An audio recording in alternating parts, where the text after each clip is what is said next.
Do you guys have an outtake reel at the end? Here we go. This is the make everything comfortable. We're just going to put it in.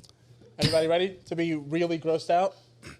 Moist. We're starting. We're starting now. Be serious. Did you just manage to say moist while doing a kissing sound? Yes. It's the grossest It's, thing. it's like the worst thing ever. It makes It's the the word worst. moist so much worse. Moist. You are now listening to the LOWBAT podcast. A weekly show highlighting members of our local creative community and featuring topical conversations with members of the LOWBAT production team. That'll make some We're of your our hosts, viewers, Casey like, House cringe. and Fabian Castaneda.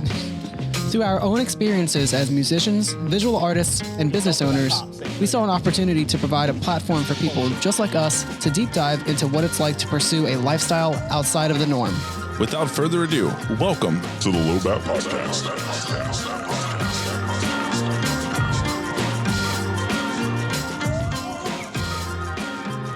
Hello, hello. What's going on, everyone? Today on the LOWBAT podcast, we have two really cool guys. We have Sean and Cord from the band The Aurora Sound. How you guys doing? Pretty good, man. Hi. Hi. So before we started, there was a story about to be told. I'm jumping straight into it. There were like 3, though. There's a lot. There was a lot of great content y'all missed out on. We got a little bit of it. We'll see if we can slide it in anywhere. I'll get to That's the. what she said. Oh, Damn it! I'll get into some of the more important questions in a bit. But Ethan, OJ, Bronco. Yes. Hello. Hi, Ethan. Why am I telling this story? Because, okay, first of all, we got to mention the fact that Cord is old as fuck Yes. and probably was following the whole OJ trial like very I'm pretty sure very he was closely. mentioned in the book of Ecclesiastes. Let's just say my 20-year high school reunion is real close. oh my god! I'm not happy about it. But evidently, Ethan got to see something pretty cool. Yeah, so I was with the lovely Amanda over there, and we were visiting the International Crime Museum. Was it International? It's called like East Alcatraz. It's in Pigeon Forge, Tennessee, so like way out there. Oof. And it was a really cool museum. They had like a section on like mass murderers and like school shootings and all that fun American stuff. And That is like the thing that we do best. yeah, exactly. America's So, number one. Yep. Ooh, a big group of people? Is a side note, but Oh my god! they did. They actually had a piece in there about the Virginia Beach Municipal Center shooting. So Wow, we're famous. yeah, it was really weird to be like out of town and then be in a museum and see like memorabilia and stuff about that. It was wild. Anyway, we were there, and they had a section where they had like famous vehicles from like crimes and like scenes and things like that. And one of the vehicles there was the O.J. Simpson Bronco, like the one from dope. the police chase. It just happened to be there. That's super dope. That's what's up. There's something really cool about my experience with that is that I'm remarkably uneducated. I don't know like anything about any of that. I think Ethan not that long ago showed me like a clip or something. He was like scrolling through something and it just like popped up, and I didn't even know there was a car chase. There's a really good not documentary, but it's a really good like series. I think it's on Netflix, but it was about the trial of O.J. Simpson, and Cuba Gooding Jr. plays him. And like, my wife always either watches murder or cooking. Those are like the two moods in my house. Kill you and cook you. And so yeah, probably. But yeah, so we watched that and it was really good. So if you ever want to like learn more and not be bored by a documentary, watch that. But I like documentaries. Yeah. I just I don't know. That was just one of those things that missed me. I guess I don't know. OJ did it, for sure. That nigga wrote a he book. did it. Okay. All right. Yeah. That's all you got to know. You got Cord saying that OJ did it. Like, case closed. Yep. He wrote a book. He wrote a book about it. Straight up did do that. Dude banked off it. He'd be he'd be called up as like a witness or something and be like, "Did you do it?" And he'd be like, "No." He'd be like, "False. You did." Fingers crossed. Yeah. Boom. Done. Case closed. Court said he did it. He did it. He did You can go online and watch the whole trial on YouTube, and like every single person in that trial just knocked it out of the park. It was like all you had to watch for a year. There was like, I'm stealing a John Mulaney bit now, but it's really entertaining actually. And then what's his name? Who was the Kardashian lawyer? Of course he did it. He died. That dude, such a guilty conscience, died. Died. Cancer and died. Jeez. For defending that scum. I'm like the only black person that probably thinks OJ did it. Dark. Well, so moving forward, there's a lot. There are a lot. Solid segue. There's a lot of solid. Yeah, I'm known for my segues. Yeah, we're really good at this. All I say is Fantastic. moving forward, and everybody's like, "Oh, all right, Yes, we are. got it." Let's go. Actually, you know what? I can erase. I typed OJ. I can erase that now. You two, we talked about it beforehand. Been around in the music scene for a long time. Been in multiple bands for a long Some people time. longer than others. Yes, some people much longer than others. I hate you. Much. I was curious about how this group came together because, like, with JC included, and I actually have never met your drummer, but he's been around in some other bands too, Yeah. right?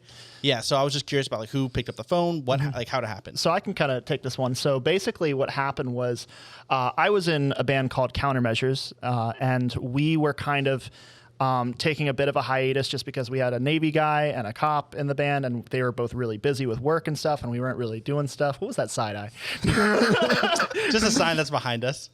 Oh, okay. No, behind me. Oh, okay, cool. He probably won't listen to it.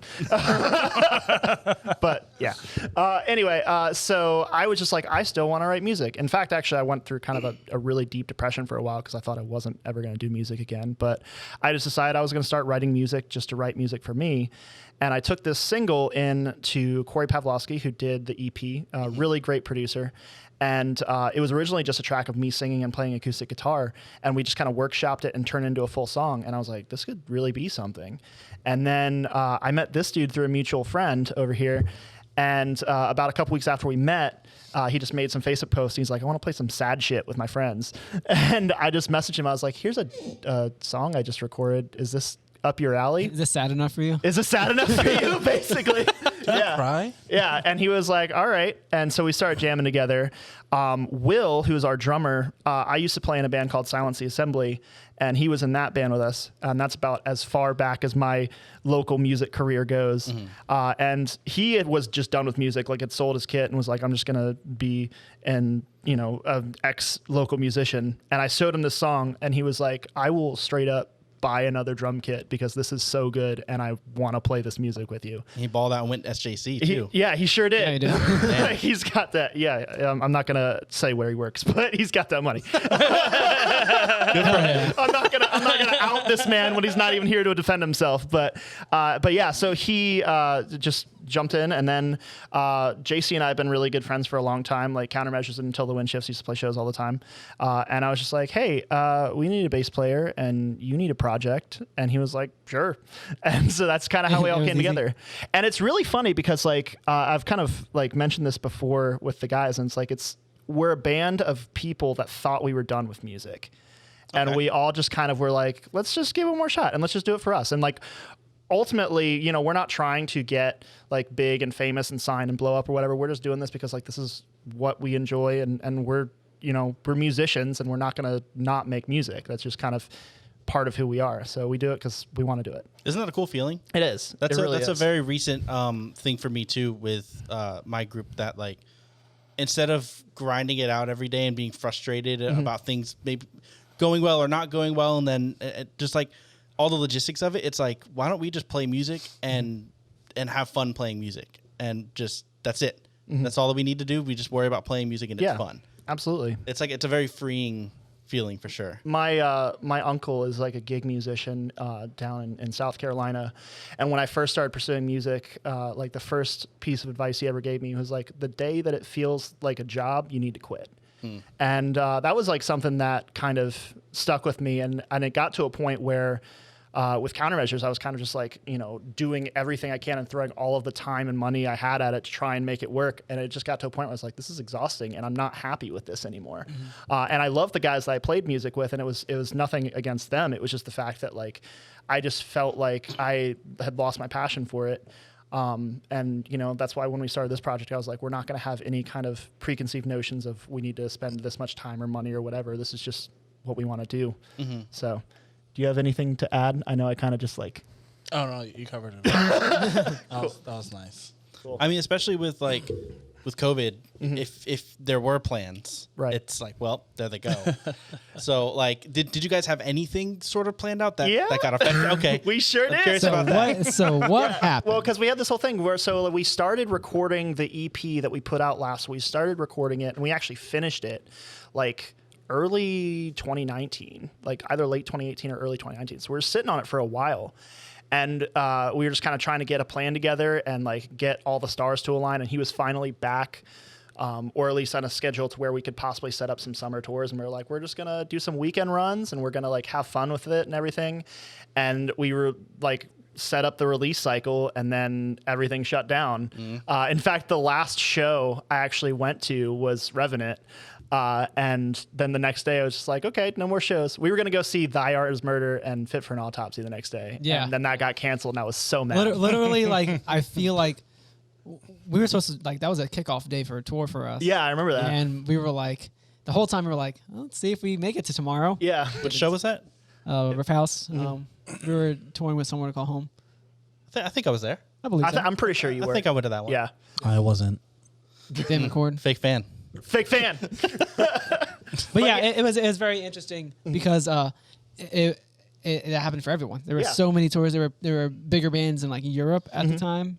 When the U.S. decided to shut down, and stuck.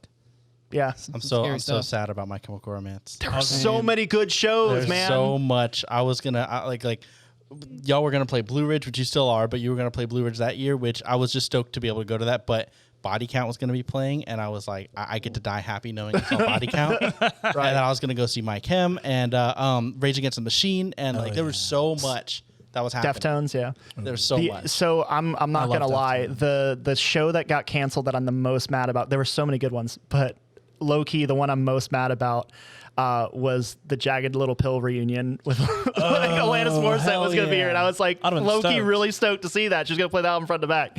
I know all the and- words to that album. Yep, Nice. It's a banger. There's not a. I'm never one to listen to pop albums front to back, but like there is not a bad track on that album. That's like the most recent Carla Rae Jepsen album. Yeah, and you were like what fucking- 20 when that album came out? What, Jagged Little Pill? Yeah. Like, I was 45. 40. Which song was it? One of the songs that's been released that you ended up writing by yourself first? Yeah, it was Honest Man was Okay. the one that I just came in and it was just an acoustic demo.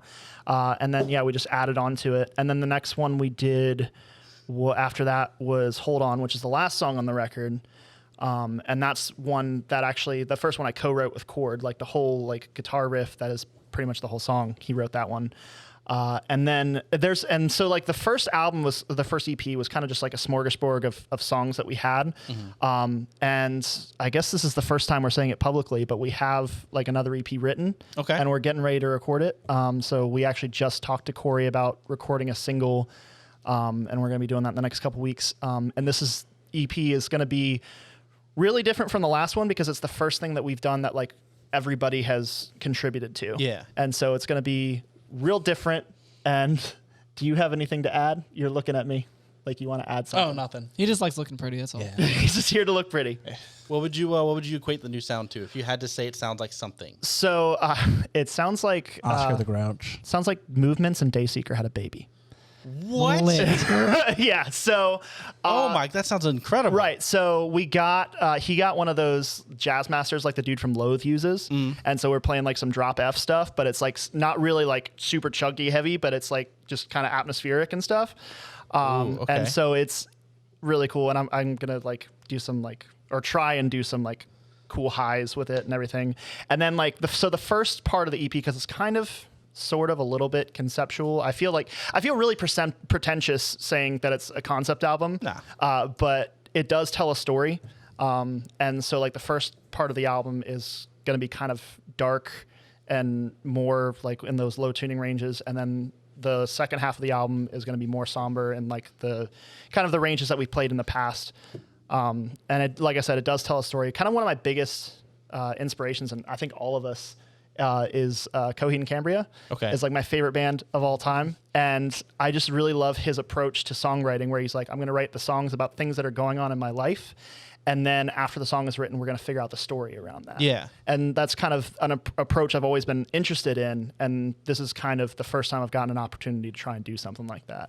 So, Man. That's pretty cool. You have to get like pretty deep too if you Yeah. want to kind of reach that level. But yeah, it could be really fun to develop a story out of it and everything like that. Kind of open up the creative aspect of everything. yeah. Especially with mixing those two sounds. Like I love Movements, but I've always felt like they're the mixes are like not They're weird. there because Yeah. the guitar tone is so It's dull. too clean It's too for like clean. as much of the driving thing as they're doing. Yeah, and I there's feel not the that same much way. atmospheric noise or anything. It's like So if you lower the tuning and give it a little bit more distortion, not a lot, but just Yeah. a little bit more volume, Yeah. I would love it because I think the drums are mixed phenomenally. His vocals are great. The guitars, what they're playing is amazing, but I've always felt like it's just a little dry. Yeah, Give it a definitely. little bit more life. So if you guys can pull that mixture off, because Dayseeker is on the other end of that spectrum of like Yeah. they're, like larger than life. Hopefully, I know I set a high bar with that description, but Super high. yeah. But that's kind of the big inspiration, and then Thrice is another big inspiration. So fantastic. Now you need Vincent Price doing like the opening monologue to Thriller. Oh yes. Oh, sorry. Am I showing Stop my age? showing No, your no, no. age. No, I will give him a pass for that because everyone knows Thriller. Everyone. All right. Everybody. It was like I had a beer in my hand. I went and I bought the album. Thriller is one of those songs like Bohemian Rhapsody where nobody remembers where they were when they heard it or when they learned the words, but everyone just instinctively it. knows it. Just know Yeah. it. Same thing with NSYNC. Yeah. Yeah. Everyone, like, I know so many NSYNC songs. I have no idea why or how. I know I like exactly that. I like how that you're know the slowly NSYNC trying to songs. bring the music more current, just a little bit. So, all right, let's I hate bring it to you. the 90s. Yeah, We're in the 90s now. We're Cord's like, halfway yo, there. I watched Live Aid. I did. Dude. I was 85. I was born in 86. Okay, man. all right, there you go. Man, NSYNC. Okay, well, you're gonna bring up NSYNC or Backstreet Boys. NSYNC for 98 sure. degrees. Dude. wasn't the question. I was waiting for you to. Sean's like O-Town. Yeah. Liquid Dreams from I a don't band know. called O-Town. I think I have to go with NSYNC. NSYNC all day. Yeah. I'm thinking NSYNC. The fact that you're not confident about it is upsetting. No, I mean, just like, feel like Casey's going to be a NSYNC. contrarian now. He's like, well, everyone said NSYNC. See, so I it's gotta like say it's No, one no, of no, those NSYNC. things. NSYNC 100%. It's one of those things. Obviously, they each have like good, like pop, like hit songs. But I mean, it's like a legacy. I feel like NSYNC had better production too. I think that Backstreet Boys was a group of dudes that could potentially all sing better than NSYNC as a group. Right. But the songs that NSYNC made were better. They were yeah. better songs. God, Like, it's cool that you absolutely. can sing. That's awesome. It's the same thing as like you see a metal guitarist like shredding for an entire song. It's like that was cool. But can you write like a song, a cohesive like melody? No, it's just it's like, You know, whatever. A C chord. Yeah, right. But NSYNC, I was like, oh, this is next level. They're in like 2045, Right. in the 90s. Yeah, I love NSYNC. Big fan. Nice. Dope. So going off of the fact that you guys have been around for a while, something I've been asking is show or tour, just craziest thing that happened. That you're willing to share. I'm gonna let you go first on this one. I want to hear Cord. I gotta think. Tell that story you always tell about like the first show his first show ever was the Norva. Oh yeah. Like, can you like that's ridiculous? Okay. Wow. Casey's intrigued. And there's a really good transition I can go off of that, but tell your story. The first show I ever played was at the Norva. It was 2005 or 6. Yeah, I think 2005 or 6. I was 10. Let that be known. Right? I was born in Which you 95, so I was old 10. ass. So this was back in the when the music scene was awesome, and every Yeah. there's a good show old every days. week. You didn't have to be you didn't have to have like a touring like a national act to play at the Norva. When It local was- bands would sell it out. yeah, Yeah. like Back in the good old days. It was the band I was in and 2 or 3 other bands, and there was 800 kids at the Norva. Hell yeah. Holy fuck. And there's no touring act. It was just us, and it was my first show ever, and it was awesome. I got in the band by accident. I was actually helping them find a guitarist, and I was like, "Well, if you can't find anybody, I'll learn the songs and I'll play." And then that's how that happened. Hell yeah. And because when I was young and I first started playing guitar. I think one of the first shows I ever went to, I saw Poison the Well and Deftones. Poison the Well Hell opened yeah. up for Deftones at the Norva, and that was 2002, Okay. 2002, 2003. And I was just like, oh, I'm going to fucking play here one day. This is going to be rad. And the first and the third show I ever played was at the Norva, and those are the only 2 times I ever played at the Norva. That's so stressful. And it was Yeah. the third show I played was Wasn't it Bullet for My Valentine? Open Up for Bullet for My Valentine. Okay. And it happened. I was sitting with my friend. I was sitting with Kenneth. You know Kenneth? I don't know. Yeah. I was sitting with my friend Kenneth, and he was a really big Bullet for My Valentine fan. And we were sitting there, and he's like, I really want to go to the show. It's sold out. And like literally like 2 minutes later, Bobby Phillips. I was in a band with him. He called me. He's like, "Oh, what are you doing? Oh, we're about to fucking play with Bullet for My Valentine." And I was like, "Cool." I was like, "Hey, Kenneth, you want to go to the show? You Good news. Merch guy." So he was like the merch guy for the show. So when Bullet for My Valentine came on, I went back there and he was losing his mind. And he like didn't even know you were playing, did he? No, Right. like nobody knew that I played music at all. So, and I didn't know any of my friends liked that kind of stuff. So like the first show I played at the Norva, it was like all music scene kids. It was like whatever, cool. And that third show I played at the Norva with Bullet for My Valentine, I had no idea my friends liked that kind of music. Whatever. So people just saw you walk on stage and they were like, What? yeah, they're like, I heard my name, like, and I don't play shows with glasses on, so I don't see anyone. You just heard a name go, Gord! same. So I don't play shows with glasses Same. on, so I'm completely useless on my glasses. I can't see shit, but I can play the guitar. So I'm on stage and I hear chord. I'm like, They know. I was like, people I know are here. This is terrible. I'm immediately nervous. Yeah, but those are two of the. I'll probably have like more tour stories, but I haven't toured in. Actually, that's all. I think last time I toured was in 2012 with the Fighting Jamesons. Well, okay. I toured with them for a while, not playing, but just toured with them, and that was a lot of crazy tour I think stories. like 2012, like it's not that long ago if you think about it, but like stuff has changed so much since then. Oh, for sure.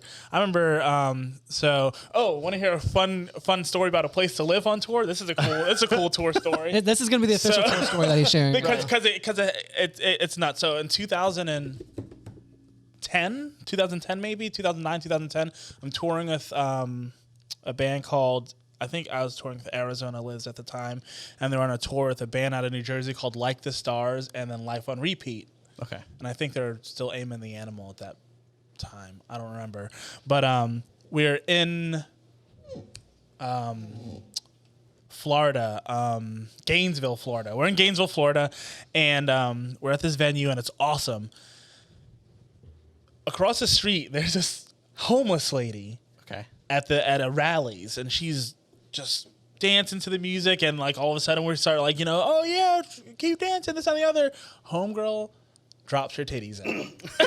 And I was like, what's happening? And they're not good. They were like down, like in her waistband. Would it have been different? Let me give you a review on the titty real quick. The 3 out of 10. They were not. Welcome So to the 3 new out of 10. segment where we rate homeless ladies' yeah, titties. homeless lady's titties were not good. They were like in her waistband. It was ridiculous. Oh, my God. So we're just like watching this happen. We're like, oh no. So she's coming over and talking to us, this and the other. So when that's happening, Life on Repeat's still playing. Another homeless guy comes out of the woodworks. Just chilling. Sound like there's a homeless issue in Gainesville. Yes. This motherfucker gets hit by a car. He gets hit by this lady in the C-Class Mercedes. Homegirl hits this homeless dude, pulls to the light, The dude says, looks the best day of my life. looks Right. back, sees homie is still alive, just looks up, wait for the light to turn green, and just leaves. So we're just like, dude, what the fuck is happening? God. Like, it's nuts. So after all that, Yo, we're Florida's just like, crazy, dude. all right, we're in Florida. We need to find a place to fucking stay because we're not trying to sleep in the van. So Jared, he's a guitarist to the band, and his mother lived in Florida. We get there, and it's a small ass apartment. Like, I'm talking like the room we're in was a whole apartment. Okay. It was Okay. It was smelly because she had like 6 cats. Nice. It was hot as hell, and we're just like collective like, no, we're not staying here. So I like what how do you got closer to the mic to say that. So what do we do in No. 2010? Craigslist. Oh no! So we go to Casey, your face. Craigslist. Looking So- for a place to stay. Yes. So we're like 6 bros are looking for a place to stay. We're on tour, this and the other. This lady. Y'all put an ad out. Yes. Okay. Bro, Got this is it. 2009. In 2009, 2010. I wasn't sure if you like went to find like somebody just like, hey, if you're looking for a place to stay. No. If you are 6 bros looking for a place Yeah, to right. stay, 6 bros. Nah. So That's quickly going to turn into like a Harold and Kumar situation. Oh yeah. Oh, your dick smells like shit. No.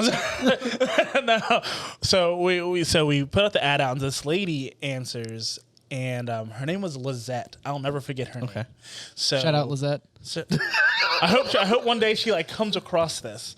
No, so she's like, oh yeah, you guys can stay here, and she gives us an address and the other. Like we're just talking, sends pictures, completely normal looking person. So you really thought that this idea was better than Smelly Cat Lady? Oh, for sure, 100%. We're just like, I was like, we're either gonna have to just drive straight to Atlanta because we're avoid to get murdered.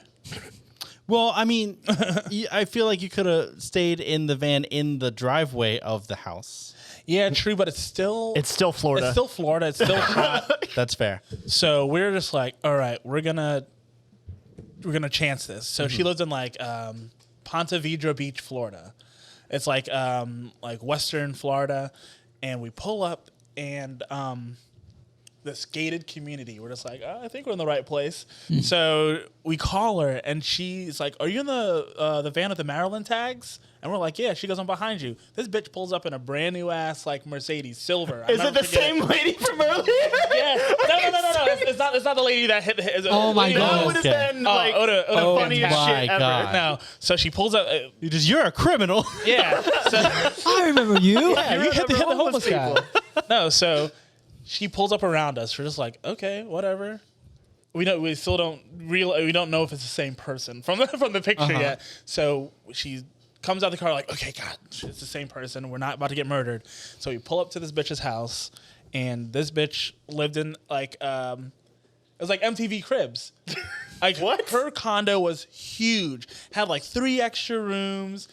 We were like fighting over rooms and beds to lay in. She had like a king size bed in the spare room. So me and like 3 dudes slept in it. The next morning, this bitch bought us breakfast and coffee and paid for our hotel in Atlanta. What? Who is this woman? I feel like Her it's name the was same lady who let. Lizette. I feel like Lizette. it's the same lady that let Lil Dicky film the Save That Money video at her mansion. Oh, But like that was probably the coolest thing. But the next day, when we left Florida and then we played in Georgia, and we had the hotel. So yeah. we're looking for the hotel in Atlanta, and it's around the Hartsfield-Jackson Airport or whatever in Atlanta. So we're just like trying to go around, trying to find it. We couldn't find the hotel, so we stop into this gas station, and Jory, who's a singer to the band, is this short little white kid in this bright red hoodie, and we're in Atlanta, Georgia, and we pull up to this gas station, and there's these niggas out there, and they're donked ass cutlasses and stuff like that, box Chevys, and I'm just like, Jory, get the fuck back in the van. I was like, I got this. I was like, you're in a red hoodie, and I have no idea what set's banged here. So get gone. I will get snacks. So we do all that. We go around the airport again. Oh my God. To find it. So we stop at this checkpoint where the cops are, and was like, hey, we're looking for the Howard Johnson. The cops look at the license plate, look in the van. He goes, you boys aren't from around here, are you? We're like, no, we're from Maryland. He goes, have fun waking up without your shit. The cop said that to us. We drove to Tennessee. Yeah. We drove never to Tennessee. Never found that hotel. Never found the Howard Johnson. We drove to Tennessee. Just said, nope, I'm not even bothering with it. I have 2 What minutes. if that hotel was actually quite nice and they were just fucking with you? It was by the airport in Atlanta. I know. Have you ever been by any airport? Is it ever nice by any airport except the one in San Diego? Fair. Right. Fair. Man, all right. I'm glad I let you go first. Yeah, I was about to say, Jesus. Sean, you got a big one to top. So, That's my most tame tour story. fun fact, I've never gotten to go on tour. Oof. Which Okay. is just really depressing. No, I mean I'm in the same boat. There is probably the closest thing I ever got to tour was the one time that we drove 6 hours to not play a show. Yo, I've done that before. I've done that. the worst thing in the I've definitely world. done that The before. Six Bros No Shows tour. Where'd you go? So this is the story of the death of Silence the Assembly. There was it was a show. It was like in I think it was like Fredericksburg or like it was somewhere like super Western Virginia, like way like out. Winchester type area. I think it Way was. out. It might have been Winchester actually. It was like this big festival, this big 2-day festival that they had put together, and there were a couple like fairly big names on there. Like I remember Shai Hulud was on it, and they were kind of big at that point. And yeah, so we were supposed to be like 6 p.m. second day, so like we had a decent slot. And we got there that morning, and there were 4 or 5 like calls throughout the day of the cops like coming in through, and like half an hour before our set, they shut the show down because apparently it was too close to a residential area because it was like an outdoor thing. Yeah. And yeah, they shut it down. And then on top of all of that, we ended up feeling generous. I did not make this decision, but Mikey Williams ended up being generous and being like, hey, let's give all of our merch money to the guy who booked the show to like help him recoup some of his losses.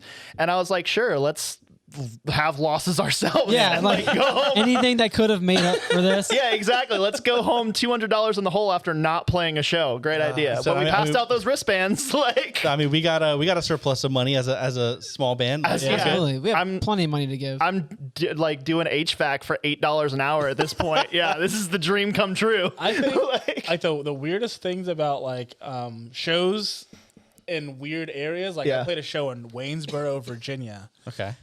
I don't know if anyone's ever been to Waynesboro. I've been. I'm sure I've driven through it. So It's definitely something we've probably driven through on like a hiking trip. So we get out there to play this show. We're just like, no one's gonna fucking show up to this. Kids came out the fucking woodworks. I have Wow. I didn't see houses for people to even come out of. shows but there's then- nothing else to do out there. Yeah. Whoa, what? That's why everyone in the sticks has a trampoline and a pool because there's nothing to do. One thing I miss, like the one thing, like I might be an old dude, like an old head in this. But one thing I miss about like the 2004 to 2009 was how awesome Yeah. it was. How many venues there were to play. Peppermint Beach Club, Stepping out. Relative Theory. Like I saw Circle Takes a Square at Relative Theory.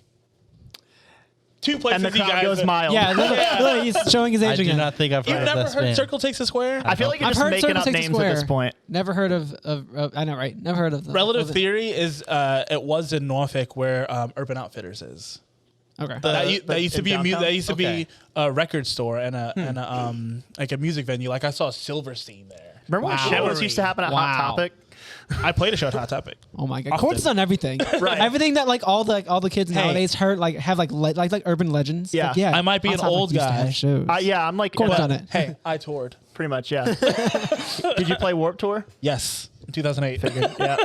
Man. Yep. He's done all the stuff. Yeah, all the I, stuff. Just he's just like Scene Kid Bingo right now. Just Meanwhile, like I'm the only like band guy in Virginia Beach who hasn't played the Norva. I mean, you played Relevant like the rest of us. but like I mean I honestly it who here playing played the Old Relevant though? Fuck, really? It's just me? Bro, you know Damn. what? Old Relevant story. Remember that fight, like the Awesome Fest thing, and the fucking security one, guard dude? got the security guard got fucked up, like the last really big one. Like I've heard- before you I guys. don't- This is they all 2008 bleed again. together at this So point. this is definitely was going to shows honestly back I was then. I was going to shows at this that is point, but like I 2008. wasn't ingrained. And there was God, this show was pretty cool, but that fight started because of this guy. Oh, what did you do? I didn't let somebody fight, so I and trained. that started a fight. I trained. It's that simple. Preface to this: I trained in Muay Thai for like 4 years. Okay. And then I loved it. I was like losing weight, training for a fight, this and the other. So we're playing a show at Old Relevant, and this girl was sitting there. We're talking, this, that, the other, and I'm just bullshitting, eating pizza. She comes back like crying like 10 minutes later. She's like, "Oh, someone's trying to fight me." I was like, "Bro, no one's gonna fight. I don't care. I'm not doing this." So I go in there. This little bald girl is going nuts. I'm like, "Yo, chill." I was like, "No one's gonna fight anybody." And these two big dudes are next to her. Like, "You're gonna talk to her like that?" It's like, "Yeah, I'm gonna talk to you guys like that too." Like, and then I was like, "You want to get more people? Make it a fair fight." Like, I really don't care. Like, This man I wakes up choose every day violence. and chooses violence. So Every day. they're popping off. I'm like, "All right, let's go." Like, let's Crack the let's knuckles and fucking fight. everything. Fuck. Right. One of my friends grabs me up, just like once my feet are in the air, toughness is gone. like once the feet dangle, you're not hard anymore. So, so he picks me up and looks at the guys. He's like, "You don't want to do this with this dude." And I just walks me out of the Man. venue. So like I'm sitting there, and this is back when I smoked cigarettes, and yeah, because 2008's the year. So I'm out there smoking a cigarette with Brian, the drummer. I was an HS for Hero at the time, and all of a sudden, like fucking cop cars are flying in, kids are running out. I was like, "What the fuck?" Because they're looking for me. I think 2 weeks later, Brandon Hardy was in the band too. And Brandon Hardy we had another black dude because we had a band of 2 black dudes, unheard of, right? Besides Dave Matthews Band. So Brandon, a backstory about this guy, was a state champion wrestler in Virginia for Western Branch when he was in high school. Is this the same story? Yes, same story. Yeah. There's more And he background. was a Oklahoma Sooner. He got a full ride scholarship to wrestle there, and he cage fought. Okay. Those 2 dudes found Brandon when he worked at the van store. And they're like, come with us. So Brandon's like, all right, whatever. And Brandon's wild. I'm afraid of Brandon. He's like 5'5", and I'm just like, hell no. I don't want those issues. He was just like, all right, I'll fuck y'all So up. he's like, all right, bet. So Brandon is walking with these dudes through the parking garage at MacArthur. Brandon's brother Antonio is coming to pick Brandon up. Ooh. Brandon's brother is a veteran, an Army vet. Brandon sees his brother, goes, Antonio, pop the trunk. This motherfucker stops his car in the middle of the street, pulls a rifle out of the trunk, and the 2 kids go running. They just shit themselves and run. Yes. Out of that all went from we're gonna fight to all right, somebody's gonna die. out of all the years and all the violence of those shows, from like growing up and like from all the time I've been in this, like the music scene, not one time has anyone ever tried to pick a fight with me besides that one time. Or anyone in the band. Cord is that guy who will roll up to your house blaring American football and knock the block off your neck. Bro, I'll say that. Just pull to your house, wiping tears away, because I was definitely listening to fucking Kelly Clarkson. In the car. Singing my heart out. Bruh. Dude, Catch My Breath is a fucking banger. That's one of my favorite songs by Kelly Clarkson, Catch My Breath. Like, if I'm in the gym and I'm about to fucking pull heavy weights, Catch My Breath is playing in the headphones. That's the leg day jam. I love that song. Kelly Squats. Clarkson. I love Drop the ass through the floor on squats day. Hell yeah. I feel like I missed out. You definitely missed it. Oh, I feel 50-50 on things that I missed out on because Yeah. so I Real quick. Were you around for the I Did Remember Shotgun show? I don't remember. Okay, that. go ahead, Casey. Probably. I started going to shows, but I was probably like 11 or so. I was like yeah, right. I was really young, and because my brother Corey was friends with a bunch of people that went to shows, self-proclaimed bro squad, and so I was like friends with all of them, and then we would go to shows, and they would like bring me along. And every time that I had like an opportunity, granted I was a kid, anytime I had an opportunity to get into a fight, I would get hit, and then a swarm of 30 dudes would just run in and beat the shit out of somebody. And I would just be like, well, maybe I wanted to swing, like, or maybe I wanted to get knocked out, and then I would know I can't fight. I don't know, like, let me try. Like, and that would happen at little shows. That would happen at big shows. It didn't matter. Just like somebody would see me get hit, and then it'd just be like, tick, tick, tick, tick, and everybody would sprint in. Honestly, getting punched in the face is one of the most liberating experiences It you is. can ever have. Bro, Because then you know you can take it. Because like that man just hit you as hard as he could. I went. and like you're still up. I've been punched in the face, but it was usually like a pit type of thing. Not like I've had one like that I can think of, one like we squared up and we fight. Every other thing has been just like it's chaos at a show. Somebody hits me, I hit them back, and then it gets broken up. Or the closest I think I got to a crazy one was I think I've told the story before, but I'll do a quick version. It was in Woodbridge. At Woodbridge. What was that place? Firecliff? What was it called? Fearcliff. Fearcliff. Yes, at Fearcliff. Sworn In was playing, Firecliff. and I didn't care about Sworn In at the time, so I was standing in the back. It was a pretty packed show, and my friend Ryan, this was his first like heavier show that he had ever been to, and there was this big dude, like 6'4", kind of like he was a big guy, like fat, but he was also big, like Yeah. And he just was doing this thing where he would go around the edge of a pit, back up, and then swing backwards. Those are and so he was fun. hitting like people 3 layers deep that have nothing to do with the pit, like they're minding their business. Right. And I'm minding my business. He hits Ryan. So I ran over to Ryan. I was like, "Oh, are you good?" And he was like, "Yeah, I don't know what happened." Like, and I was like, "I know exactly what happened." And the dude like made a round. Whenever he came back, I swarmed him from behind and I punched him in the face from behind like 3 times. And then I threw him on the ground. And then he got up and he got in my face. He was like, "You trying to fight?" And I was like, "You were being a bitch," so I was a bitch back. Like, I don't know what to tell you. And he like jumped at me, so I like jumped back, and I was like, "All right, like, I mean, I'm not It's trying go to time. fight, but like, I'm ready to fight." Yeah. That's whenever I learned I still had homies, because he this is Woodbridge, not my area. This is more my area. he like got up in my face, and then a bunch of his friends swarmed from Woodbridge, and then next thing I knew, I had 30 people behind me, and it like split the room. Shit was crazy. And the vocalist of his band, Ricky, walked up to me and put his hand on my shoulder and was like, "What's up?" And right behind him was Stephen Lally.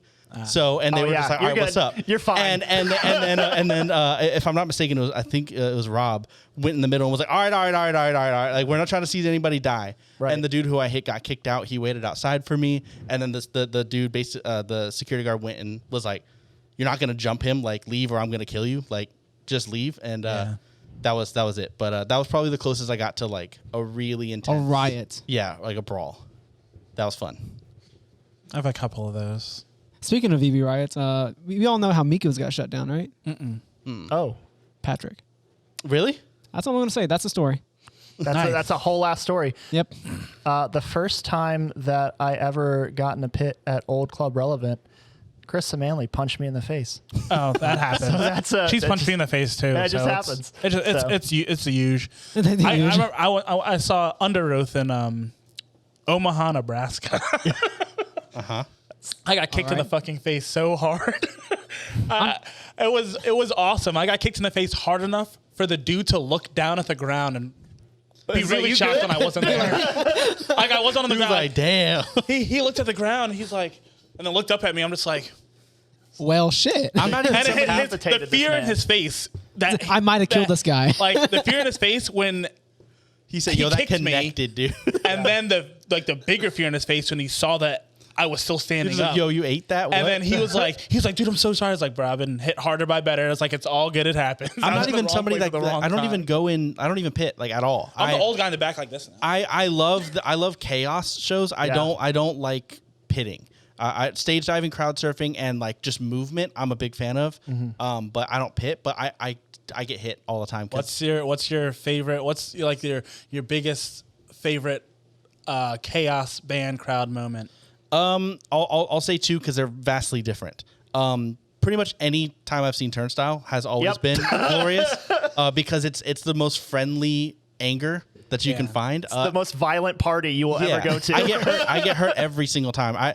One time in Baltimore, I got kicked in the face by somebody stage diving who penciled at me, like literally like just did this and square in the face. My glasses launched off my face. I like a Chris Benoit I sliced my diving face open. headbutt. Yeah, like sliced my face open, and then 3 songs later, somebody hands me my glasses. Totally fine. I don't know where they went. This was at Oh, I forget what the place is called, but it's a pretty big venue. It's like a Norva style venue, and it was like sold out because it's Turnstile's like area or whatever. Right. And I don't know how the glasses It was damaged. in Baltimore. Baltimore. Yeah, but the other thing is the longest crowd surf I think I've ever done was during the front bottoms.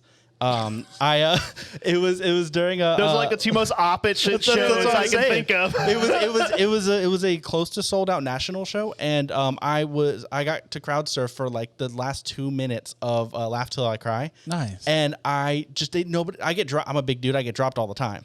Nobody dropped me. Well, I mean, all the time I was just like, packed. this though. is great. It was packed with a bunch of like sad ass people. Oh man, that I've was never such a crowd surfed sad before. show. Everybody was crying and screaming their fucking hearts out. They were like, "I hate you, mom. I hate my girlfriend." Like, I've just never crowd screaming. surfed Oh, I before. hate Really? you, Never Mom. ever.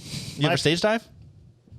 Once or twice. I don't know. Maybe. You just go straight through. I usually Yeah. go straight See, through. I'd I'm go a, straight I'm a through. little dude. I can get away with all that stuff. I'm 260 pounds. No one wants that. I jump on people's heads and I'm Right. good. I remember another time that I think it was when you guys played with Sworn, and you jumped on my shoulders, and I like almost didn't even notice. And then I squatted. He's like and 90 soaking wet with a and brick then in I each launched pocket, you, and so, you I mean- went so far forward. I was just like, later. I got a nice Like I'm the guy that like moves out of the way when people jump. Like I remember one year I went to the Warped Tour and Nope. I went to Warped Tour and I went to the Users playing and Burt McCracken climbs the speakers on the side. Motherfucker jumps to the crowd. Everyone's like, "Yeah," I'm just like, "Nuts." I'm like later. One of the times I saw Turnstile, the bassist did that. He climbed. It was at a church. Turnstile's bass is and crazy, though. there was a PA stack on the stage. Oh, bassists choose violence. He had all the the bass time. on him too, and he climbed all the way up and then did a front flip. And I was like, "Yo, you're like 9 feet high." You're gonna decapitate somebody with Yeah. that guitar. when No, it Like, comes you better down hope somebody's that head. guitar is Everybody pointing caught up. him. He did a front flip, landed perfectly on his back. I was like, he does this. He does it Yeah. every show. He's Yeah, good. he knows what he's doing. It's like Burden of a Day used to do shit like that. They used to like. I remember I played a show with them once, and they're doing Olympic stretches before their show. Nice. Like sitting there, just like helping each other stretch, this and the other. gnarly show. Them, That's when you know shit's about to be wild. Right. yeah, that's like when I see Norma Jean all the time. Oh my god, Dude, So Norma much Jean. that show. fucking incredible. Norma Jean and Zayo. So It's like- good. I used to It's hear like- about Norma Jean every day, hanging out with. They're the band that Riverbend. got me into heavy every music. That's all he did was talk about Norma Jean and the Irish Front and Dr. Acula. Those were the three God. bands Oh, that Chris Jesus. Zimmerman never stopped talking I about. I haven't saw heard Dr. Acula that and At phrase Relevant. uttered in like Peppermint 10 Beach years. wow. at Peppermint Beach Club. It was them, and I can't remember who else played. 'Cause I've only been a couple of shows there. I saw like the Misfits there and shit, and the Receiving Ends of Sirens too. I wanted to actually, going back to whenever you mentioned the Norva, I wish JC was here because he got to play the show with me. I think you were there whenever, Probably. who headlined? Such Great Heights headline. It was Such Great Heights. Yeah, I was there. There was one band that I don't remember, and then it was Until the Wind Shifts and my former band, Give 'Em Hell Kid. And we had an awful experience. I think that show almost hit 500 kids, and it was like all locals, and we were like stoked about that because Yeah. that's cool. Not at the Norva because it looks like nobody's there. Yeah. And they didn't unlock the backstage for us at all. So like right behind, I didn't get the to get in the stage- hot tub. Nope, we didn't get Didn't- to see any of it. No game room or anything. Nope. Womp womp. Right behind the stage, like the back line being like a curtain, is like another like 3 feet of Yeah. of It was just a stage. hall. And that's where all of our gear went to backline for the show. We got no sound check. They rushed us on and off stage, and the whole experience, honestly, was like really, really negative. How long ago was this? Oh man, what year was 3 this? years ago? It was longer than that. We haven't even played a show in 2 years, almost 3 probably. So maybe 2016. Yeah, the Norva. Just about every Kinda. like friend of mine that I know Yeah. who's played the Norva has like some kind of horror story about like how if you're not a touring band, they like don't care. I feel yeah, I for feel sure. special then. I've only played there once and I was treated like royalty. It was That's great. cool. I played there. I got twice. to hang out at the gym. Really? I played basketball. Yeah, I played in the game room upstairs. Like Yeah, didn't they even unlock realize the door. I didn't even realize that like we could have went upstairs and went to the green room. Yeah. I would never have did. explored the whole. Whenever I told my dad, because he's a musician too, but he never played the Norva for some reason. He played all these other way bigger places, Yeah. but never the Norva. He was like, "All right, you're gonna go and find all these cool things." That he's like, "I've heard about how cool the Norva is, whatever." And then they didn't open any of the doors. That's shitty. Yeah, That it, sucks. it was cool to play on a bigger stage. Yeah. Doesn't really affect me as a drummer, but like for the rest of the band, they got to like move around and not trip over each other and whatever. Oh yeah, for sure. So like that was cool. And I know with one of the members, Tyler, he idolizes like really big like arena bands, like Slipknot and bands like that. So that was as close as he's gotten thus far. So he was like, this is really cool. But you can't even see past the front row of people. And then if you do, it's like an empty room because 500 kids at Shaka's sold out. Yeah. 500 kids at the Norva, that's an Like a empty quarter of room. the room, yeah. So I'm just gonna keep shitting on you, Casey. When I played the Norva, didn't realize the show was sold out. Damn. Opened for Less Than Jake. Hey. Oh man, what a cool was show. that with Revenant? No, that was with Conquering Rome. I was about to say. Oh shit. Yeah. Back you when, were in Conquering yeah, Rome, back yeah. in Conquering Rome, we were the hand-selected opener. So that's kind of why we kind of, I Right. guess maybe the Norva didn't know that Yeah. we were local. But it was one of those things where we started playing, doors were like people were just kind of walking in. You can't see past the first 3 rows. Right. Because just the way the lighting works. So the lighting is on stage and that's it. During the last, the second to last song we did a Goldfinger cover of Superman, and we threw a punk beat at the end, make it a circle pit. Right. And they turn on the house lights. Oh man. Dude, That's the crazy. entire room was a circle pit, and it was 1,500 deep. That's nuts. so after cool. seeing just the first 3 rows across, so I'm Yeah. like, all right, there's at least 60 people here. Pretty cool. They turn on the lights. Boy, Right. that was like my heart sank, and I was like, shit, I got a whole other song to play. Fuck. That's one of those things where like I take my glasses off. it's one of those things My where like glasses were that's off, but I the can one just see the thing I want bodies. to do before I'm just kind of done playing music. That's the one thing I want to do is play the Norva. Let's So do it. Let's just hope eventually it's better. Let's hope It's so. still like I've heard all the horror stories. You hear for- that, Norva? For yeah, Tighten your shit yeah. up. Yeah, I and kind it's of like- feel like there's probably pressure from Elevation because in my opinion, Elevation's doing So things much way better. Yeah. They're treating people better. The sound is The sound is so good. Like Yeah. all their whole setup is fucking sick. We played a show at Elevation like in September of 2019, and that was one of the most fun shows I've ever played. I sounded like shit because I was just like so like overwhelmed by the fact that we sold a good amount of tickets and there was a big crowd there, and I was like, yeah, it like kind of just really spun when I got on stage, and so like I was like, man, I felt really good, and I was watching the videos back, I was like, man, I sound like garbage. But everyone was into it, so I mean, whenever I would play, I had instead of having a click track, I had the songs and a click over the songs, like just the MP3 basically. So when I'm playing, that's fine.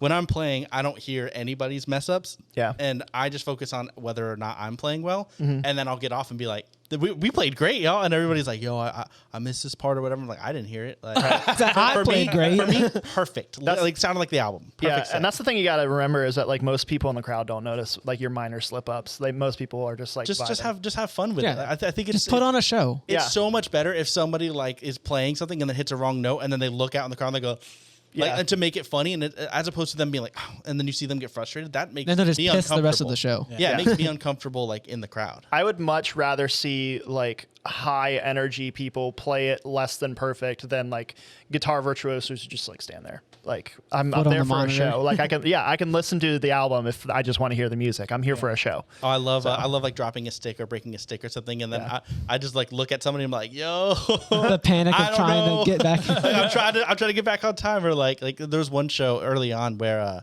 my hand stopped working, and it was during a very I'm doing like 16th notes on the kick or 8th notes or whatever, and just 1 2 1 2 1 2 on my hands, and then my hands just stopped, and I went ticka ticka ticka ticka ticka ticka for like 3 bars. I was like ticka ticka ticka ticka, and I just went and I just jumped back into it, and I was like, I don't know.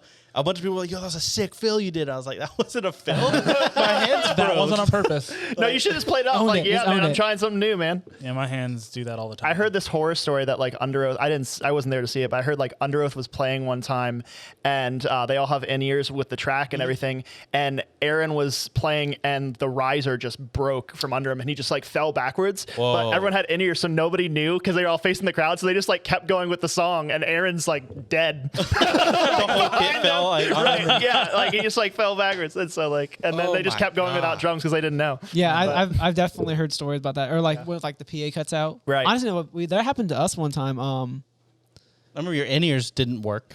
Or not in-ears, your back tracks. Yeah, Your was back at- track, it was like 20 minutes y'all were fiddling with it. yeah. It was a while. And there was Yeah. also a show where we didn't realize the backtracks were muted because they were in our ears.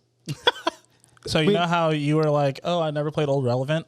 I've never played with any ears. Missing out. Yeah. Never. Even It's even really cool even stuff. if Even you a don't have the simplistic click, form. Yeah. like just having like your monitor mix. Do you play with ear protection or do you just no? I raw dog that shit. Raw dog or no Raw dog. dog or not dog. Boy, depending on the venue, that shit is rough. Oh, it's- At New Relevant, it wasn't bad because it was such Extra a rough. big room. But you play at like Tap House or something. Oh, for sure. You need something in your ears. That shit will blow your ears out. Yeah, I absolutely. couldn't do it. It's crazy when like, especially for vocalists, if you can actually hear yourself and not have to Yeah. like that's how people blow out their voices. 'Cause Yep. that little 10-inch monitor that the venue provides is never going to be loud enough for the 412s behind you. So you're trying to compete with that, and then you strain and blow out your vocals. I just hope that I hit the right notes. Ooh, talk Does that segue? talk about a segue. Hey, segue. Something I actually wanted to bring up. I ordered something today, and I didn't tell you about Nah, this yet. I'm excited. So I use the Shure 215s or 315s or whichever ones I have at the time, and those are that is our Ethan. It has questions in it. Save that question for a second. You can ask it once we finish. Once I finish this quick thing. So custom molded in-ears are expensive as hell, and you have to go to a doctor to get the filling, whatever, all that Yeah. stuff. Somebody, I think they're called Wave, WAVE. They created. They use the iPhone face scan technology that's like LiDAR or whatever to get a mold of your ear. That's rad. And they were $150 for a dual driver. What? And I watched a bunch of reviews, and everybody was like, The sound quality is just as good, if not better, than the Shure's. The fit is infinitely better. Everybody was like, I can't believe how like it feels like a custom molded in-ear. And then at the price of $150 versus like a lot of them are like $800. Yeah, I'm gonna need you to send me that link, bud. I just ordered them today. I'm gonna do the scan. I think tomorrow. It says like within 24 hours they send you a way to do it. And then I think it said like 11 days, and then it shows up. Nice. So if they're as good as I'm hoping, I will 100% send you the link. I'm gonna do that. Yeah. But You're an old man, dude. You need to get on this level. Dude, Right. I For do. real. If we ever play a show again, I'm gonna. I don't know if We're not sure at this point. I don't know if I'm gonna be able to recover for bangovers like I used to. Right. yeah, I feel that. I feel the year off. It's like Bangovers are the year off, boy. Oh, true. you guys ever played a full band show? So No. we have, but he was out to sea, so it was just me, Will, and JC, and we just played with one. That's guitar. why I thought y'all were a 3-piece for a while. Yeah, because it was always like one, and then we played an acoustic show, and JC wasn't there, so it was just me, Will, That and dude's so Cord. busy. Why is he so busy? Oh, because now he's so busy because he's working for the post office. So. But so do I. But you know, But anyway, so I always got time. we haven't really gotten to do a full band show with all four of us yet. It'll So, happen. yeah, it will hopefully. Soon. Yeah, I mean we're Everything opens there's up. like a light at the end of the tunnel for once. Yeah. So If people stay on their shit, please please. Pretty please. get the vaccine, all that stuff. I just got my first dose this week. I got so- my first dose go. like 2 weeks ago. Same. I Rad. think. Probably gonna try and get mine on Thursday on my day off. I'm pretty sure, like starting next week, like a bunch of clinics are going to be having Dope.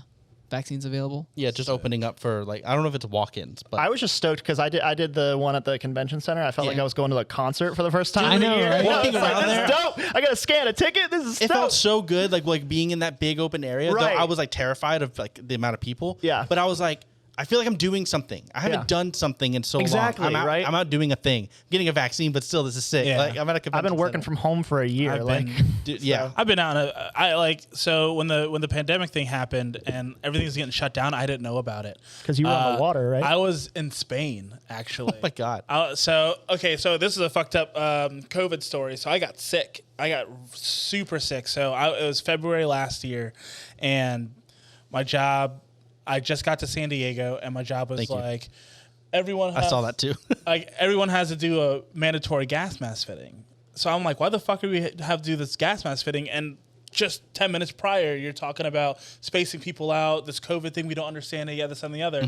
So we had to do the gas mask fitting. 2 or 3 days later, I am deathly ill. I'm like sitting in a bathtub with my clothes on, sick, like sleeping, sitting Ooh. up for 2 weeks. Like I could not do anything. I got better, and I was like, okay, I need to go home, like make sure I didn't get whatever's going around. The next day, I get sent to Spain. Oh, The next day, so not only did I get sick, so it was so unorganized. I get orders to go to Spain. These motherfuckers had no idea I was in California. Sent the itinerary to the ship I was supposed to meet that I was flying out of Norfolk.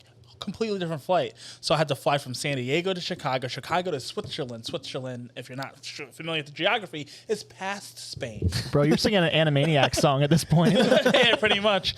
So I get to Spain, and it was awesome. Spain was still open, and I had no idea. So I out there drinking, walk into some sex dungeon. I had no idea what's going on. Yeah, I accidentally just walked in- usual I accidentally I don't walked think- into I a don't sex think we dungeon have in time Spain. for that It was awesome. sidebar. That is a normal Wednesday activity in Spain. It was actually like a Tuesday. It was a Tuesday because we got kicked off the pier Friday the 13th. So when all that happened, we got kicked off the pier because Spain was shutting down for COVID. I had no idea what was going on. Man. So all I knew was like a 2-week quarantine, this and the other. So I figured we'd do 2 weeks and go to the next port. We're out to sea for 50 straight days. So I was like, because you can't get sick if you're out there, I right? was like, bro, this is terrible. So I had no idea what was going on. It's like shut down around the world. Stimulus check. I check my bank account when I get back to, I think we pulled into Rhoda for a day. And I was like, what the fuck is this extra money? What the fuck is a stimulus check? What is happening? Like, so we get back to Virginia, and I'm just like, what's going on? Like, we couldn't get off the ship. We couldn't do anything. I literally took an act of Congress to get me off the ship for a doctor's appointment. Like, literally, they had to, it was nuts. Like, it was the most unorganized shit working. Like, if anyone worked for the government, they were like, yeah, it sounds like the government. yeah. Did you ever get an antibody test? No, I haven't done shit. I'm curious if it was COVID. Bro, it was nuts because I got sick. Twice. I got sick New Year's. After New Year's, I was sick, and then I got sick a month later after that gas mask test. So one of those times had to have been it. Considering you were stuck in a bathtub for 2 weeks. Bro, I was like literally just sitting in the bathtub like this. In February or no, probably in March, but like the beginning of March. So it was right before, because it's I think the 18th or the 13th or something. 13th, I was sure. Yeah. The 13th. So it was like right before that. I got like deathly sick. And I went to the hospital, and there were no COVID cases in Virginia at that time. That we knew of. Yeah. We discovered, I think, the day after I went to the hospital, and I went to the hospital where the patient 0 existed, that COVID existed. But I went there, and I was like, I'm dying. And they checked my temperature, and it was like 103 or something. They were like, you're dying. And then they had me pee, and it was like, I'm dehydrated as hell. So they gave me an IV, and they tested me for the flu. And because they had no COVID tested me for the flu, and I tested positive for the flu, so they just wrote it off as the flu. It didn't last 2 weeks, but it was like probably like 5 or 6 days of like lucky. I was so in and out of like the worst it got was the day I went to the hospital. I was laying in bed, and I was with 2 friends who like I was just hanging out, and I was like, I don't feel that good, but I'm all right. And then within an hour, they watched me like degrade into nothing. And I was like under the blanket shivering. I couldn't speak. And I was just like, I'm dying. I had fully accepted it. I was like, yep, this is it. it's time for the long sleep. I was just like, here it goes. And they were like, nope, we're picking you up. And they like, Time to go in the forever box. and they carried me there. And then, yeah. Yeah, it was hell. Then having to be on a plane. Yeah, I couldn't imagine. I was able to just stay in bed. Like I was still like coughing. It was like so bad. Like it was the worst experience. We're almost done. We're almost. I cannot wait. Have you had time to think about that question that you weren't supposed to draw? Oh, yeah. I didn't know what it was about. I just picked it. I just saw it. Reaching for shit. I mean, to be fair, if we didn't want it to be It's there for a reason. Oh, was that you? Yeah. I heard it over there for some reason. To be fair, I would have not had it there. But yeah, we have a bunch of questions in this cool little bucket that we like to call the Pail of Ponder. And feel free to read it. I'm blown away at that timing. That was perfect. Let's go, Ethan. Could you win a death match against 1,000 7-years-old? Fuck them kids. I will fuck them up. Okay, so 1,000. Is it like 1,000 at a time, or is it like come in waves? 1,000. It is you are in a room, or no, you're not in a room because it's 1,000. You're in a field and they charge. Okay. Oh, I'm fucking up. Oh, bro. I mean, he did say he trained for Like a years. scene from The Matrix where he's fucking up all the agents. I'm literally gonna take a 7-year-old by the ankles and And just then start swing using him. that 7-year-old to beat to mow others. down other 7-year-olds. I would have a field day. I see what you did there. In the field. I will have a field day destroying 1,000 shitty ass 7-year-olds. Are you not kidding? no 7-year-olds are like the worst. That's the Okay. age they get possessed in horror movies, especially little white kids. You don't think that they charge you at the same time they could smother you at all? Hell no, Do you see those arms? Right. bro. I will in a field, son. And look, I'm on the side of I think I would also come out. 1,000 but I'm just playing devil's advocate. I'm curious. I 1,000 think I'd 7 make years it through about 300 and then just give up. Bro, I'm not you built like already that. know. There's an endurance test. We involved. can't. Yeah, exactly. Like, That's fair. my cardio shit. Like 1,000 I'd be strong at the 7-years-old? beginning, but Just let me get. If I can have weapons, like not even real getting weapons, dark. like not like guns or anything. Like I'm talking like, can I yeah, get if I could have like an M80 to just mow them not down. even that. They're 7-year-olds. You know let what me you get have? let me get like a jar of peanut butter because like a third of those motherfuckers are allergic. What? Dead. Bro, that's 333 7-year-olds. Anaphylactic shock. They're suffocating. Them niggas is dead.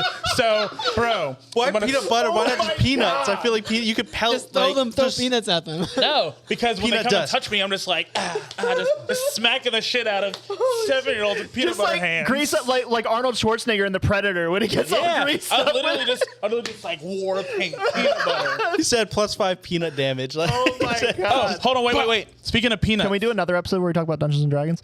hold on, wait. I'm gonna segue to a tour story about peanuts real quick, and then you can do whatever. So that tour I was on with Life on Repeat. You got a tour story about everything. So we were doing van wars. Matter of fact, I'm gonna suck up 5 minutes of time for a van war story that's gonna go into the peanut one. Go ahead. So the band we toured with, like the Stars, we were fucking with them. Like we went up there talking all this shit. Like they're these kids, their parents are fun, like funding their tour, this and the other. Like fuck you guys. So they were really I still talk to a couple of those dudes. They're really cool guys. But I remember we were fucking with them. One of the guys that were in the band I was with, this dude was slippery. He was talking to the other drummer in the band. Took the keys to the van off that motherfucker. I was like, that could mean a number of things. He was looking at him in the face, talking to him, and takes the keys off this man to the van. Snakes the keys while just Yes. Wow. So Talent. hands him off to another dude, takes the band's van, drives it across the street. We're in Charleston, South Carolina, playing at the Brooklyn Tavern. New Brooklyn. Yeah, the New Brooklyn Tavern. So we they take the van, put it across the street. Like I don't know if you're familiar. You familiar with that? I've been through it. So so when this time they're coming up on their time to play, we had our friend Charlie, who was there, posed as a tow truck driver. So we went out and saw their van was gone. Like they're fucking crying. They're like, oh my god, like fucking bawling, crying. They give a number, Charlie's number to tow truck. Charlie's like, yeah, we fucking towed it, blah, blah, blah, blah, blah. These dudes are losing their fucking mind. Right. Until we pull their van back up. So after that, we're in Tennessee. And we're just like, bullshitting, and we're going by. They leave their fucking van unlocked. So Worst we mistake. dump all the shit on the fucking floor. We take the seats out of the van. We put them on top of the van. So we circle around. Oh my god. We On some circle- gangsta shit. Bro. So That's just like too much time. This is in Johnson City, Tennessee, because I think we played this show with a band called Say You Will. So we put all the seats on top of this fucking van. So we circle around and we see the drummer and one of the guitarists. They're just walking to the van, and we're behind them, like snaking around. And we just look at him, and he's like, "Fuck!" Because he sees the fucking seats on top of the van. These motherfuckers are big mad. So we went from Johnson City, and I think the next place we went to was Chattanooga. By the way, Tennessee, the nicest fucking people in the world. For a place that used to be a fucking I think slave Ethan can state. attest. For a place that used to be a fucking slave state, Tennessee, big ups. But we were in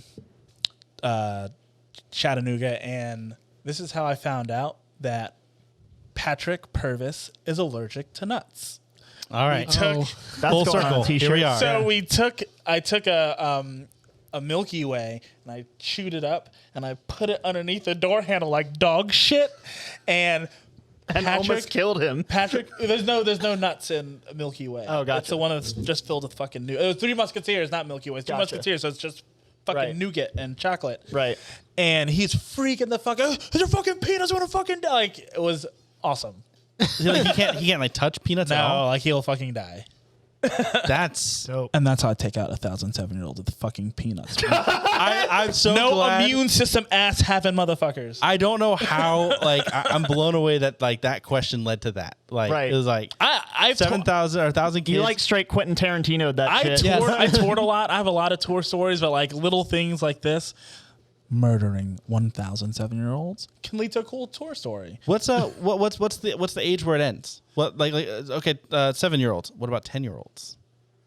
10-year-olds. They're Yeah, kinda- I think once they like hit like 12, I'd probably be like, Some of them might have gone through puberty. yeah. Some Right. of them might be like out there. They're like, don't know what's hear a whole You're lot like, happening. we're gonna get you here. Hey, whole I'm lot coming of- for you. You're like, oh Yeah, there's like that one just like Pent up sexual aggression just coming yeah, straight at you. He's like, I'm hard. I know. I got blue balls, motherfucker. Yeah, it's fucking this 13. It's like preteen. That took a running turn. around. I'd be like, I would probably just like take out a couple of kids, just like I would just die. We can't all be built like that. Yeah. bruh, Like, different. I respect that response. right. And I would just like Just literally admit just it, like have it's not like a happening. TikTok video. I don't want to live that badly. 7-year-old's head right here. Just be like, all right, crush its head. Yeah. Built me out. different. Just All like, right. just like a head. So Built different. I'm gonna transition to the end now. Yeah. Off of all of that. Is there anything that you guys? I'm curious about, like just like the future of what you guys want to be doing. Is there anything you want to promote? Anything that you guys have coming up? Obviously, COVID, but Yeah, so the next thing's going to be a single. Like I said, we're going to be scheduling to record that in a couple weeks and probably going to release it as soon as we can.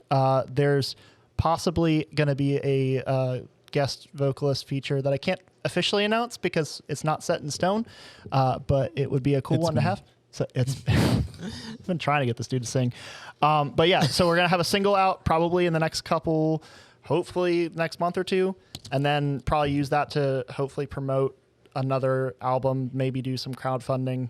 I don't know. We're a pretty decent band that's really bad at being a band. So like as far as the whole setting up the release cycle thing, we just kind of figure it out as we Sounds go. like Here's a Tinder music. profile right there. Yeah.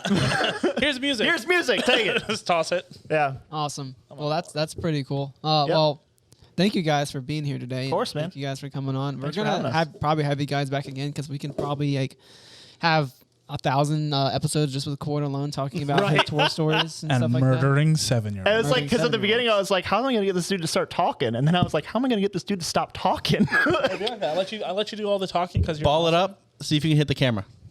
Go for it. They've been filming this whole Right, time? right in the center. Oh yeah, there's cameras. Yeah, who knew? Oh no! I've fuck. been doing all sorts of weird fidgety stuff over here, thinking nobody was watching. Oh no! Everyone's watching. You actually didn't see the cameras? No! I didn't. Oh, I thought you were kidding. I did. I didn't think they were I did on. that.